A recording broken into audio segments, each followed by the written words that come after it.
میرے آقا صلی اللہ علیہ وآلہ وسلم کا قرب اگر آپ آخرت میں چاہتے ہیں، جنت میں چاہتے ہیں کہ آپ کو حضور کا پڑوس ملے، تو ماں سے کہا کریں اے ماں مجھے حضور کی پڑوس کی دعا دے۔ کون ہے جو اپنی ماں سے کہتا ہے کہ ماں مجھے دعا دے کہ مجھے آخرت میں حضور کا پڑوس ملے؟ آپ کی بارگاہ میں حاضر ہو کر باپ سے کہتا ہے میرے والد صاحب مجھے دعا دیں کہ مجھے آخرت میں حضور کا پڑوس ملے۔ ہمارے اسلاف تو کہتے ہیں ماں باپ سے کہا کرو ہے میری ماں مجھے دعا دے کہ میں عاشق مصطفیٰ بنوں، مجھے دل میں حضور اکرم صلی اللہ علیہ وسلم کا پیار پیدا ہو۔ کہا کیوں؟ کہا اگر بنی اسرائیل کے انبیاء کے دور کا فرد اگر اپنی ماں کی دعا کی وجہ سے اگر موسیٰ علیہ السلام کا رفیق جنت میں بن سکتا ہے، تو امت محمدیہ کا فرد اگر ماں کی دعا اسے مل جائے تو وہ جنت میں حضور کا پڑوسی کیوں نہیں بن سکتا؟ موسیٰ علیہ السلام نے اللہ سے پوچھا کہ اللہ مجھے بتا جنت میں میرا رفیق کون ہوگا، جنت میں میرا کمپینین کون ہوگا؟ اللہ جل وعلا نے ارشاد فرمایا فلاں کسائی ہے، قصاب ہے، بچر ہے، گوشت کاٹ کاٹ کے بیچتا ہے، وہ جنت میں تیرا پڑوسی ہوگا۔ موسیٰ علیہ السلام نے پوچھا کہ اس کا پتہ کیا ہے، اس کا عنوان کیا ہے، ایڈریس کیا ہے؟ اللہ جل وعلا نے ارشاد فرمایا فلاں جگہ دکان ہے، وہاں گوشت کاٹ کاٹ کر بیچتا ہے۔ موسیٰ علیہ السلام اسے تلاش کرتے ہوئے وہاں پہنچ گئے، پورا دن اس کی ادائیں دیکھتے رہے کہ اس کی کون سی ادا ہے جو رنگ لائی ہے، جو اللہ کی بارگاہ میں قبول ہوئی ہے کہ اسے اللہ جل وعلا کے نبی موسیٰ علیہ السلام کا پڑوس جنت میں ملے گا۔ موسیٰ علیہ السلام دیکھتے ہیں پورا دن وہ گوشت کاٹ کاٹ کے بیچتا ہے،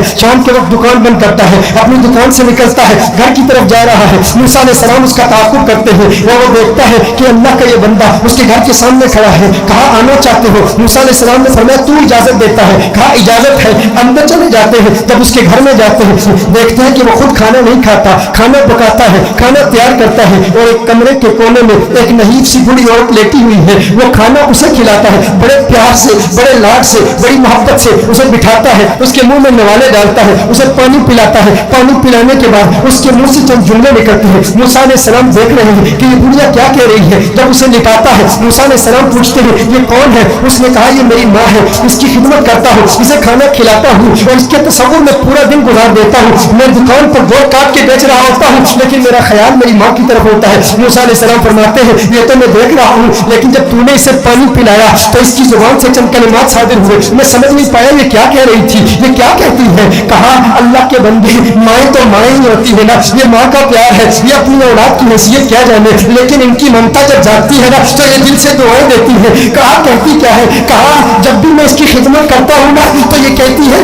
جا یہ تیری خدمت اللہ کی بارگاہ میں قبول ہو جائے اور وقت کے نبی موسیٰ کا پڑوس تجھے جنت میں مل جائے۔ کہا میں کسائی کا بیٹا، کہا موسیٰ نبی اللہ، کہا میں قصاب کا بیٹا، کہا میں گنہگار، اور کہا اللہ کے نبی موسیٰ۔ موسیٰ علیہ السلام نے فرمایا ارے نادان تجھے پتہ نہیں ماں کی دعا میں کتنا اثر ہے، آج تیری ماں کی دعا رنگ لائی ہے، دیکھتا نہیں اس کی دعا کی برکت سے آج موسیٰ تجھے دیکھنے کے لیے تیرے گھر میں آیا ہے۔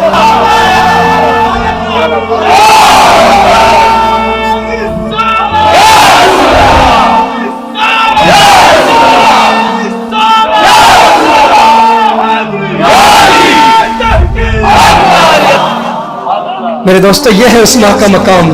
کل مر گئی نا تو پھر کہو کہ کاش ماں لوٹ کے آ جائے۔ ارے وہ جو اس وقت گھر میں بیٹھی ٹکٹکی باندھے انتظار کر رہی ہے کہ میرا لخت جگر کب آئے گا، اور جن کی چل بسی ہے نا جو چلی گئی ہے، میرے آقا صلی اللہ علیہ وسلم نے ارشاد فرمایا کہ ماں باپ کا حق یوں بھی ادا کیا جا سکتا ہے کہ اگر چل بسے تو ایصال ثواب کے ذریعے اور ان کے رشتہ داروں کے ساتھ اچھا سلوک کرنے کے ذریعے تم ان کا قرب حاصل کر سکتے ہو۔ اگر ان کی نافرمانی کرتے رہے، ایک روایت میں خالہ کے حقوق ادا کرو اور باپ کے حوالے سے باپ کے رابطے والوں کے حقوق ادا کرو، ایصال ثواب کی کثرت کرتے رہو، ان کے لیے دعائیں کرتے رہو۔ اگر ماں باپ ناراض گئے ہیں ایصال ثواب بھی کرو، اللہ جل وعلا اس کی برکت سے بھی تمہیں ماں باپ کے فرما برداروں کی صف میں شامل فرما دے گا۔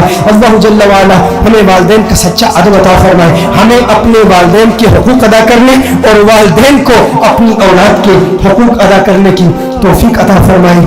وآخر دعوانا ان الحمد للہ رب العالمین۔